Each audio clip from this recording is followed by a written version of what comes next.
Untuk selanjutnya ke narasumber berikutnya terkait dengan penjelasan BPJS untuk Mas Hanif, sudah ready? Ready, Mas. Oke, terima kasih Mas J. Bismillahirrahmanirrahim. Assalamualaikum warahmatullahi wabarakatuh.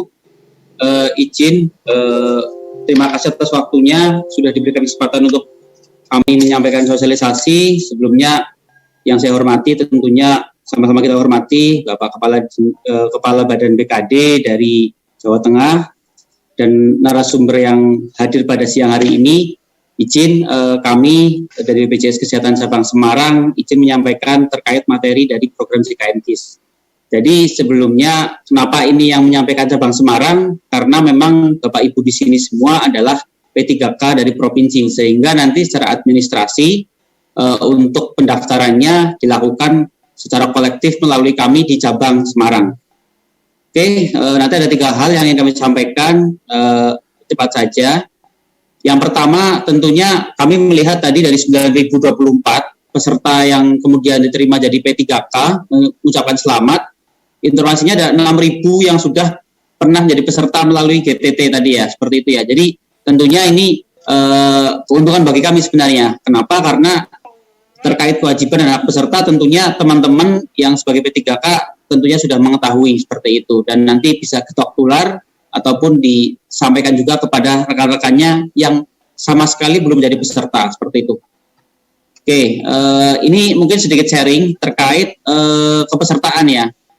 Kalau Bapak Ibu di sini masuknya adalah pegawai pekerja penerima upah. Jadi jika Bapak Ibu di sini yang sebelumnya ada yang sudah bekerja di perusahaan ataupun sudah bekerja di instansi yang lain seperti itu, atau bahkan pendaftaran atau yang mendaftar sebagai peserta mandiri atau PBI. Nah, jadi nanti ketika memang sudah didaftarkan secara kolektif oleh rekan-rekan dari PKD dan sudah ada pembayaran iuran, nanti rekan-rekan di sini peserta P3K ini kemudian akan kita alihkan menjadi P3K seperti itu. Nah, untuk saat ini tentunya karena memang belum ada data yang masuk ataupun mekanisme pendaftarannya belum ada, tentunya nanti kita sifatnya dalam hal ini mungkin pendataan.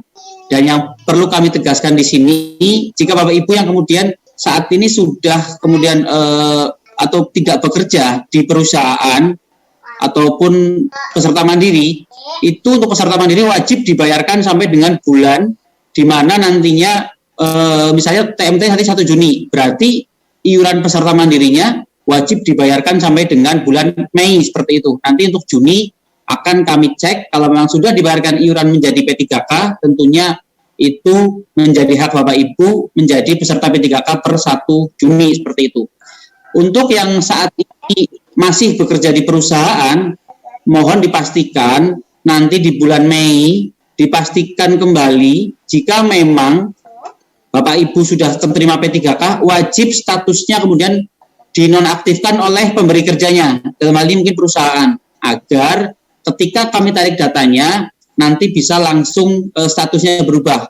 Kalau masih terdaftar aktif di perusahaan, tentunya potensi ada kendala dari kami ketika akan melakukan perubahan, karena tentunya butuh izin dari pemilik entitas yaitu perusahaan, seperti itu. Jadi nanti mohon bantuannya teman-teman di sini, tolong dicek kembali apakah sudah pernah jadi peserta atau belum. Nah, untuk yang kemudian ada yang misalnya sebelumnya terdaftar PBI atau Jamkesmas atau mungkin PBI kota ataupun kabupaten, itu yang saat ini hak kelasnya kelas 3, nanti juga akan kita alihkan menjadi peserta dari P3K seperti itu. Jadi nanti akan kita alihkan dulu dari sisi kepala keluarganya ataupun pekerjanya seperti itu. Untuk anggota keluarga nanti kami jelaskan di belakang seperti itu. Jadi untuk kelas perawatannya nanti kelas 2, kecuali memang gaji yang dilaporkan ke kami nanti lebih dari 4 juta. Itu nanti gajinya kelas perawatannya juga akan tentunya menyesuaikan.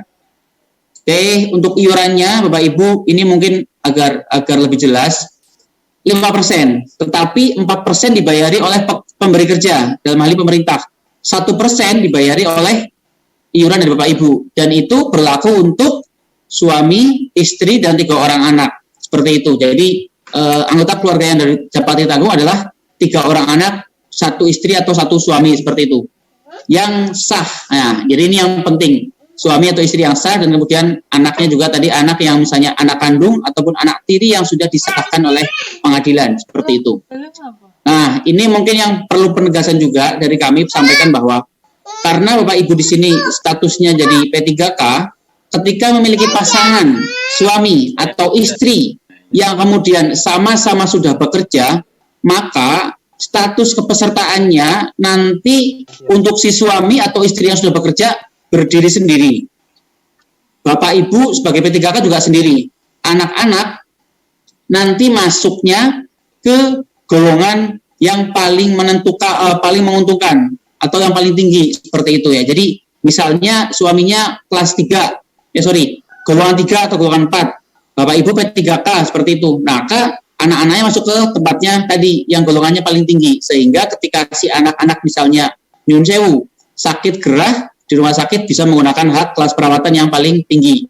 Begitu juga misalnya istrinya tadi P3K, suaminya PNS golongan 3 atau golongan 4. Si istri walaupun secara kelas dapatnya kelas 2 secara kepesertaan, tetapi karena memiliki suami yang golongannya tadi golongan 4, itu maka berhak juga ketika dirawat inap di rumah sakit mendapatkan hak kelas perawatan kelas 1, seperti itu. Tentunya Bapak Ibu ini perlu nanti kami cek datanya untuk kemudian kami sambungkan sesuai dengan HK dari masing-masing peserta, seperti itu.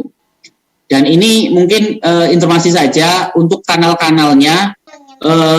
Pertama mobil JKN. Jadi Bapak Ibu di sini nanti jika sudah menjadi P3K wajib kemudian mendownload aplikasi mobil JKN untuk kemudian digunakan ketika melakukan pelayanan. Karena memang saat ini untuk pelayanan di Vaskes kami tidak seluruhnya cetak kartu, tetapi dengan teknologi yang ada, dengan sistem yang ada, aplikasi yang ada, dan handphone yang memadai, teman-teman kami di sini kami harapkan untuk dapat melakukan download aplikasi mobil JKN, sehingga ketika nanti butuh pelayanan tinggal menunjukkan kartu KIS digital yang ada di handphone. Dan ini yang kedua Pandawa, kenapa saya sebutkan nomornya, ini adalah WA.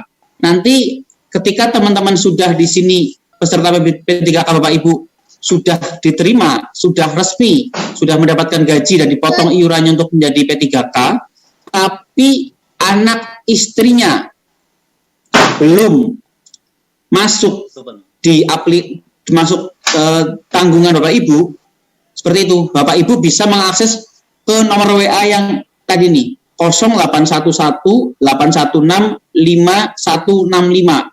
Nah, itu untuk penambahan anggota keluarga Pandawa. Dan yang jika yang WA di bawah ini digunakan, tadi saya lihat tuh formulir-formulir yang dibuat oleh bidang Inka, dibutuhkan nomor kartu JKN gitu ya, nomor BPJS. Bapak Ibu juga bisa mengakses melalui WA ini untuk tahu nomor kartunya, seperti itu. Nanti Bapak Ibu siapkan untuk KTP-nya. Seperti WA-nya ke Cika ini. Jadi kalau yang Pandawa itu buat administrasi penambahan anggota keluarga, nanti jika sudah keterima dan sudah kita daftarkan Bapak Ibu.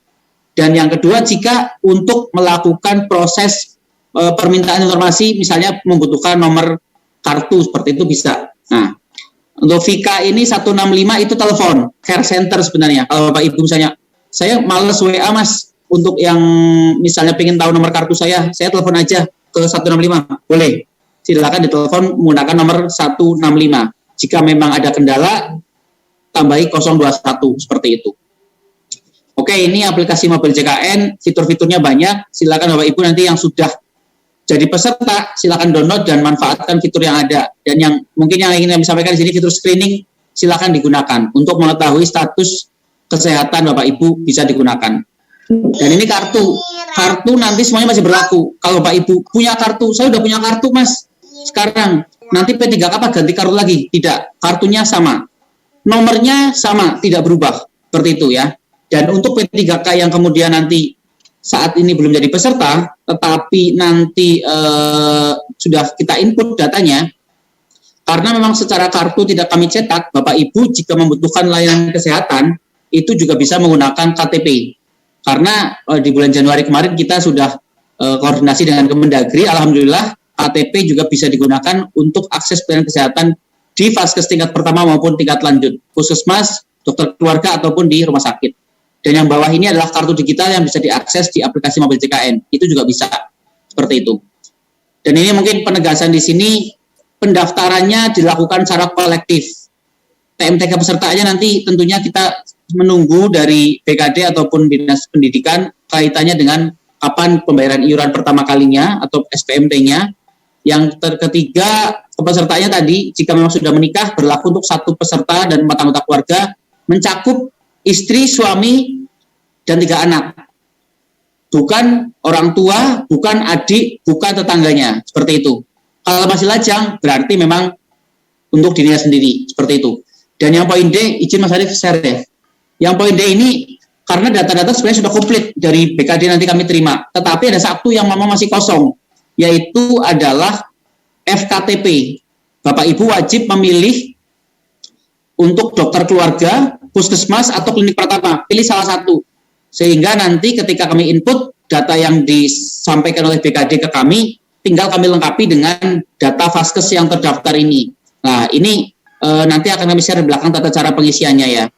Ini silakan di-share, itu kami share di chatroom ya Mas Arief ya. Chatroom kami buka nanti sampai dengan tanggal 6 Mei. Silakan Bapak Ibu milih Vaskesnya mau di mana kayak gitu. Itu hak prerogatif dari Bapak Ibu. Seperti itu ya. Oke, untuk identitas peserta nanti menggunakan KIS digital di aplikasi mobil JKN atau NIK melalui KTP tadi. Izin. Nih.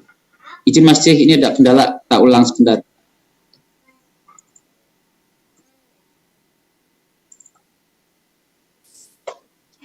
Oke, ini tata cara pengisiannya, sangat mudah. Tinggal isi nama, nomor KTP, nomor HP, satkernya mana, satkernya itu bisa sekolahnya di mana, dan Vaskesnya. Nanti Vaskes linknya, sekalian Mas Arief ya, di-share ya. Linknya Bapak Ibu tinggal klik ini ya, yang link ini, Applicators ini, nanti itu muncul daftar Vaskes seluruh Indonesia. Silakan dipilih, cek kodenya berapa, dan nama Vaskesnya. Ini cara-caranya nih, dibuka, terus dipilih untuk wilayah, terus dipilih misalnya Provinsi Jawa Tengah, kabupatennya misalnya Demak, nanti dipilih puskesmas atau dokter dokter praktek perorangan atau klinik pratama. Jika sudah ketemu, ini muncul di bawah nih, puskesmas Gajah contohnya yang Demak. Yang sebelah kiri adalah kode. Jadi Bapak Ibu tinggal dimasukkan ke link yang tadi di atas untuk kodenya dan nama Vaskesnya. Kenapa kami perlu kode? Karena memang ini kan pesertanya se-Jawa Tengah.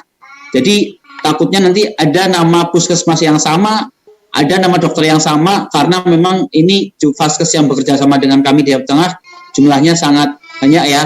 Kami di cabang Semarang sendiri sudah ada 350 Vaskes. Kalau Jawa Tengah ya mungkin sampai 1000-an lebih seperti itu. Jadi harapan kami Bapak Ibu bisa mengisi untuk link yang kami share lewat chatroom. Nanti juga kalau kami sudah di-add ke grup, nanti akan kami share juga di grup.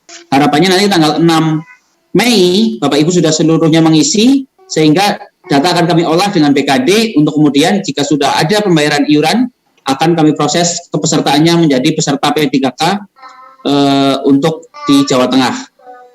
Mungkin itu Mas C dari kami materinya, karena memang waktunya terbatas. Untuk tanya jawab, kami menyesuaikan dari panitia seperti apa. Jika diberikan, monggo, kalau tidak, kami menyesuaikan. Monggo. Jadi kami terima kasih, kurang lebih mohon maaf. Bila taufiq wal hidayah, Assalamualaikum warahmatullahi wabarakatuh. Waalaikumsalam.